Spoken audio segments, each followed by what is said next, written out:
रोचक ज्योतिष चैनल में आप सबका स्वागत है। आज हमारे बीच एस्ट्रोलॉजर श्री वाई.सी. शुक्ला जी मौजूद हैं। शुक्ला जी बहुमुखी प्रतिभा के धनी हैं। उन्होंने 1988 में इलेक्ट्रिकल इंजीनियरिंग में बीटेक करने के बाद एनटीपीसी में बतौर अभियंता ज्वाइन किया। उसके बाद उन्होंने मैनेजमेंट में पोस्ट ग्रेजुएट डिप्लोमा किया। 2002 में भारतीय विद्या भवन दिल्ली से 2 वर्षों का ज्योतिष आचार्य कोर्स पूरा किया। 2017 में उन्होंने एलएलबी की शिक्षा भी पूरी की है। शुक्ला जी, आपने एक सरकारी कंपनी में 25 वर्षों तक काम किया। आप असिस्टेंट जनरल मैनेजर के पद पर थे जब आपने ज्योतिषी का काम करने के लिए अपनी नौकरी छोड़ दी। आज हम आपसे इसका कारण जानना चाहेंगे। इसके अलावा भी हमें यह भी बताएं कि आपकी ज्योतिष की सलाह ट्रेडिशनल एस्ट्रोलॉजर से किस तरह अलग है। आप जिस बिहेवियरल एस्ट्रोलॉजी की बात करते हैं उसके बारे में भी बताएं। Over to Shukla ji. हुआ यूं था कि मैं तो इंजीनियर था। 1988 में एनटीपीसी में मेरी as a engineer electrical engineer था मैं, तो इलेक्ट्रिकल इंजीनियर के तौर पर पोस्टिंग भी थी पावर प्लांट में। और 1988 से देखा जाए तो 1900 या सन 2000 तक मैंने बहुत सारे प्लांट्स में काम किया, सबस्टेशंस में, हाई वोल्टेज सिस्टम्स में काम किया। तो उसी दौरान मेरी पोस्टिंग जो थी वो दिल्ली हुई 1995 के करीब। तो मेरी जो एस्ट्रोलॉजी सीखने की रीजन थी या क्यों हुआ, वो ये था कि मेरा आर्थिक क्षेत्र में भी काफी रुचि थी। जैसे इकोनॉमिक टाइम्स वगैरह पढ़ता था, स्टॉक मार्केट क्रैश हो गए 1992 में। तो मुझे लगा कि ये पैसा कमाने का सबसे सरल साधन तो यही है कि आप स्टॉक मार्केट में पैसे लगाएं और रातों रात आपके पैसे बढ़ जाते हैं। लेकिन उसमें सबसे बड़ी अड़चन ये थी कि स्टॉक मार्केट में सबसे बड़ा मुद्दा ही यही है कि पैसे कब खरीदें और कब बेचें। तो ये बेसिकली हो गई टाइम की साइंस। तो अगला प्रश्न आ गया कि टाइम कौन बताएगा, टाइमिंग कहाँ से आएगी। ये मुख्य मुद्दा हो गया। तो टाइमिंग की तलाश में कि कौन बताए कि समय कैसा है, सही है, गलत है, कब एंट्री करना है, कब एग्जिट करना है। तो ये एक बड़ा मुद्दा हो गया और इसकी तलाश शुरू हो गई। इसकी तलाश करते करते 1998 के आसपास मेरी उधर 98-99 में फरीदाबाद पोस्टिंग हुई। और तब मेरे कुछ सहकर्मी थे, उनकी इंटरेस्ट इसमें थी, ज्योतिष में। तो उनसे बातचीत तो होती थी लेकिन वो कुछ समझ में नहीं आता था। फिर ऐसा योग बना और मेरी कुंडली में वाकई में उस समय योग बन रहा था कि ये भारतीय विद्या भवन नई दिल्ली में वो कोर्स कराते हैं, अभी भी कराते हैं। तो जुलाई 2000 में उसकी एक नोटिफिकेशन हिंदुस्तान टाइम्स में निकली थी। तो मैंने पेपर में देखा और वो वीकेंड क्लासेस थी सन 2000 में, और वो 2 साल का ज्योतिष आचार्य का कोर्स था। उन दिनों फीस करीब 3000 रुपए थी और वीकेंड में करीब 4-4 घंटे की 2 दिन क्लास थी। तो मैंने उसको ज्वाइन किया और सन 2000-2002 के बीच में मैंने वो कोर्स कंप्लीट किया। उस कोर्स को श्री के.एन. राव जी के उसमें चलता था, वो उनके गाइडेंस में। जाने माने ज्योतिषी हैं भारत के, आज भी जीवित हैं। और उनकी एक अप्रोच थी कि एस्ट्रोलॉजी जब भी सीखें तो साइंटिफिक टेम्पर रखें, उसमें तर्क ढूंढें। और वो खुद भी ऑडिटर जनरल थे, पढ़े लिखे थे, गवर्नमेंट में टॉप लेवल के ऑफिसर थे। तो उनकी वो अप्रोच थी। और उन क्लास में भी हम देखते थे कि ज्यादातर प्रोफेशनल्स ही आते थे उसमें। आईएएस, उन दिनों आईएएस थे, बैंकों के मैनेजर थे, मेरे जैसे इंजीनियर थे। तो काफी इस टाइप की लोग थे और माहौल काफी अच्छा था, डिस्कशन बहुत होता था उसमें। तो उस दौरान मैंने वो कोर्स कंप्लीट किया। और फिर हमने उसका वैसे तो नहीं कि किसी की कुंडली देखना वो सब तो नहीं किया, लेकिन मैंने उसको फाइनेंशियल एस्ट्रोलॉजी में मेरा जो पहले का ही उद्देश्य था, मैंने उसमें ही उसको लगाना शुरू किया कि मार्केट्स के ऊपर। मार्केट्स में लगाया तो धीरे धीरे कुछ रिजल्ट आए, फिर उसको घर के लोग हैं, कॉलीग हैं, कॉन्ट्रैक्टर थे, बॉस थे, तो उन सब लोगों की कुंडली भी देखता रहता था। और उसके बाद मेरा ट्रांसफर बिहार हो गया सबस्टेशन कंस्ट्रक्शन के इंचार्ज के तौर पे। तो अगले करीब 7-8 साल मैंने उस एस्ट्रोलॉजी को बहुत ही व्यापक स्तर पर प्रयोग किया, डेली लाइफ में, कॉर्पोरेट लाइफ में, बॉस की हैंडलिंग में, प्रोजेक्ट मैनेजमेंट में, कॉन्ट्रैक्टर, ठेकेदार, माफिया, क्रिमिनल, किसान, गांव वाला, मतलब आप कह सकते हैं पूरी स्पेक्ट्रम, इंफ्रारेड से लेके अल्ट्रा वायलेट तक पब्लिक थी। तो 2002 से अगले 10 साल 2012 तक मैंने इसको अपने प्रोफेशनल और पर्सनल लाइफ में प्रयोग किया, और उसके रिजल्ट काफी अच्छे रहे, क्योंकि इन्वेस्टमेंट में भी उसके रिजल्ट दिखे, क्रैश की टाइमिंग देखना और कब क्या हो सकता है किन योग से, ये चीजें भी आई उसमें। और इसके अलावा जो जनता का या पब्लिक की कुंडली देख के जो अनुभव आया, तो 2012 आते आते काफी लोगों ने बोला कि अब आप दो नावों पे सवारी नहीं कर सकते हैं, क्योंकि वर्क प्रेशर बढ़ रहा था। अब या तो वो काम कर लें और या फिर ये ज्योतिष वाला, तो दोनों क्लैश कर जाते थे कि आप ऑफिस में बैठे हैं, बॉस ने बुला लिया, 2 घंटे ज्योतिष पे चर्चा हो रही, मेरी कुंडली देखो, मेरे बच्चों की कुंडली देखो। तो ये चीजें बढ़ रही थी उसमें। ये था कि या तो मैं ज्योतिष पूरी तरह छोड़ दूं और जॉब पे कंसंट्रेट करूं और फिर रिटायरमेंट के बाद में करूं, दूसरा था कि मैं जॉब को छोड़ दूं और ज्योतिष पे कंसंट्रेट करूं। तो मैंने ये सोचा कि ज्योतिष पे कंसंट्रेट कर लिया जाए। जॉब एक्सपीरियंस मेरा करीब 25 साल हो ही गया था, तो मैंने सोचा अगर नहीं ज्यादा कुछ चलेगा तो बाद में दोबारा चले जाएंगे, गवर्नमेंट सेक्टर की जगह प्राइवेट सेक्टर में होगा ज्यादा। तो मैंने सोचा कि कम से कम एक बार तो मौका दिया जाए अपने को ज्योतिष में चेक करने का। नहीं होगा तो फिर बाद में देखा जाएगा। तो मैंने 2012 में वहां से वीआरएस लिया और 2013 से मैंने ऑनलाइन कंसल्टेशन चालू किया।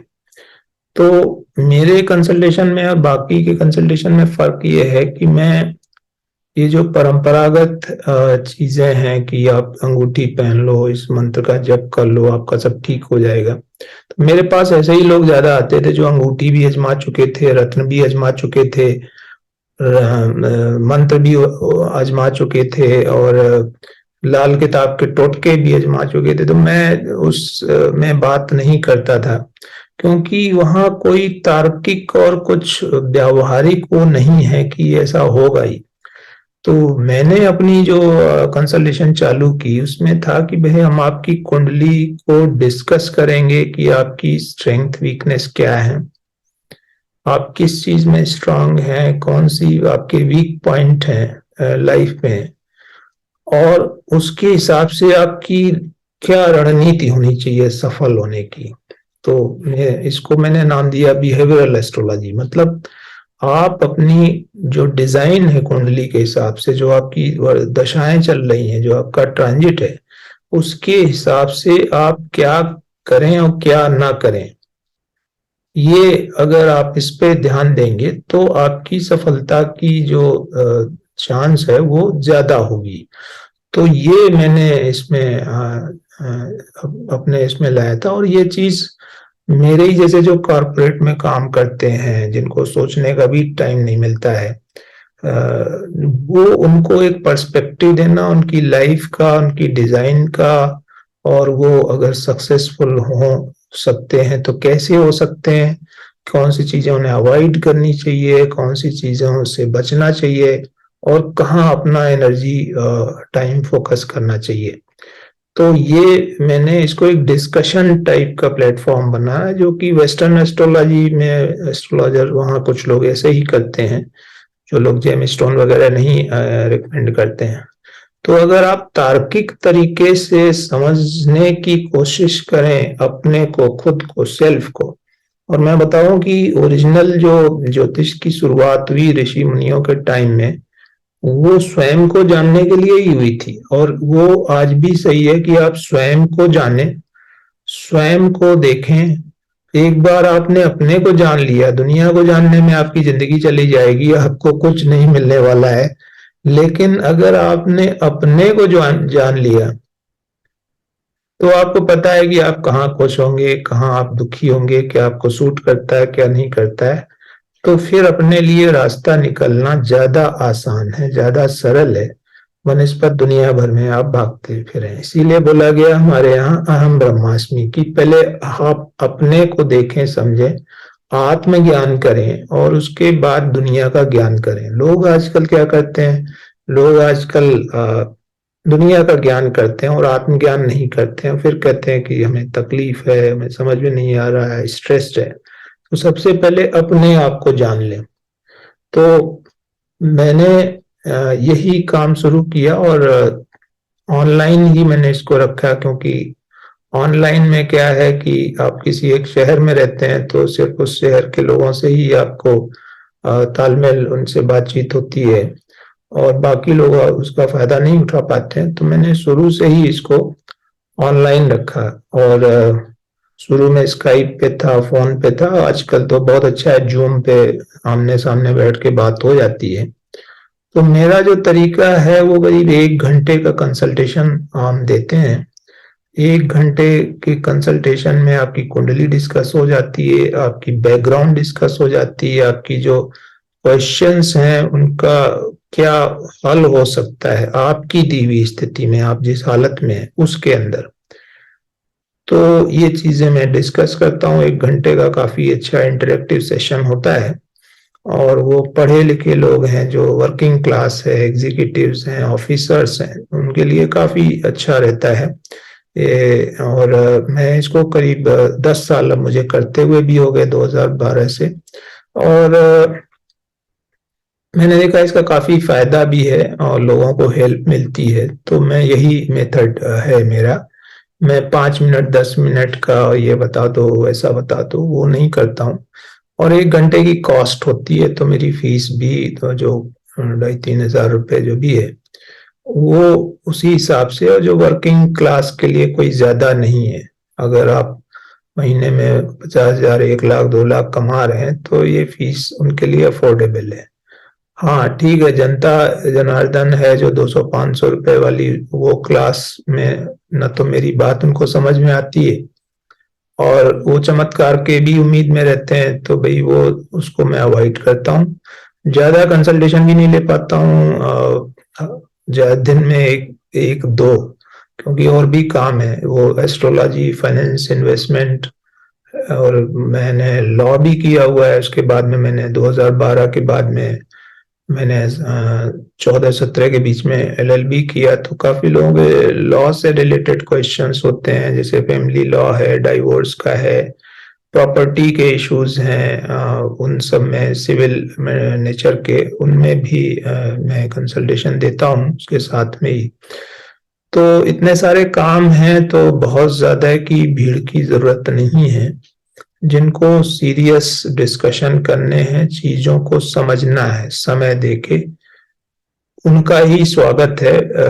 बाकी अन्य लोगों के लिए मैं उतना इच्छुक नहीं रहता हूँ। मुझे पता है कि वो लोग शायद उतने संतुष्ट भी नहीं होंगे। तो मैं वो सब सर्विसेज देता हूँ, जैसे आप अपनी हॉरोस्कोप डिस्कस कर सकते हैं। दूसरा है जो शादी वाले केस है, मैचिंग, तो मैचिंग में भी हॉरोस्कोप ही डिस्कशन है, वहाँ 2 लोगों की डिस्कशन हम करते हैं। जो भी लड़का लड़की है उनकी दोनों कुंडली को अच्छे से डिस्कस करते हैं उसी 1 घंटे में। और खाली गुण मिलान पे नहीं है, मैंने कुछ वीडियो भी डाले हैं, वो आप देख सकते हैं कि ये खाली गुण मिलान पे नहीं होता है, पूरी कुंडली को देखते हैं। तो हॉरोस्कोप मैचिंग है। इसके अलावा जैसे अभी कुछ चीजें, कोई मुहूर्त पूछते हैं, तो मुहूर्त की भी एक बेसिस है, एक तरीका है, इस सब में कोई चमत्कार नहीं है, गणित है। तो कितना सच है कितना झूठ है गलत है, वो मैंने इसका भी एक वीडियो मुहूर्त पे डाला हुआ है। इसके अलावा कभी कभी लोग आ जाते हैं लॉन्गेविटी की उम्र कितनी होगी, तो वो डिस्कशन भी मैं करता हूँ, जो पराशर वरा शास्त्र के नियमों के तहत कि किसी की उम्र कैसे निकालते हैं क्या करते हैं, वो कितना सही है आगे सही होता है इसकी तो मैं बात नहीं करूंगा क्योंकि उस पर कोई स्टडी नहीं हुई है, लेकिन जब लोग कहते हैं तो मैं कर देता हूँ। तो ब्रॉडली स्पीकिंग अगर बात करें तो कुंडली की एनालिसिस, हॉरोस्कोप मैचिंग, मुहूर्त अगर आपको कोई जानना है तो वो, और ये लॉन्गेविटी कैलकुलेशन, ये करीब 4 चीजें हैं और जो कि मैं करता हूँ। उसके लिए आप व्हाट्सएप से संपर्क कर सकते हैं, मेरी वेबसाइट ycshukla.com है, वहां से करें। और एक और साइट भी है एस्ट्रोलॉजर ycshukla.com नाम से, वो दोनों जगह से कहीं से भी कर सकते हैं। तो ये है मेरा परिचय, और इसके अलावा मैं एस्ट्रोलॉजी सिखाता भी हूँ। तो मैंने वो कोर्स 2 निकाले थे, एक बेसिक एस्ट्रोलॉजी टीचिंग का और एक फाइनेंशियल एस्ट्रोलॉजी टीचिंग का। तो उसी में से जो ये 12 राशियां और 9 ग्रहों का जो डिस्क्रिप्शन है वो मैं यहाँ यूट्यूब पे शुरू करूंगा। आप कोर्स ज्वाइन करें ना करें, लेकिन आप उसको पढ़ के उसको देख के आपको काफी एक जानकारी होगी, क्योंकि वो कहीं ना कहीं लोगों की पर्सनैलिटी से जुड़ा हुआ है, जो ग्रह है हमारे दैनिक जीवन है जो हमारा, उससे जुड़ा हुआ है। तो ये सीरीज आप पूरी जरूर देखें, यानी 12 राशियां और 9 ग्रह, तो आपको एक मोटा आइडिया होगा कि ज्योतिष कैसे काम करती है। बेसिकली ऑब्जर्वेशन की साइंस है, और ऑब्जर्वेशन से जो लोगों ने हजारों साल में इकट्ठा किया वो है, तो ये अनसाइंटिफिक नहीं है।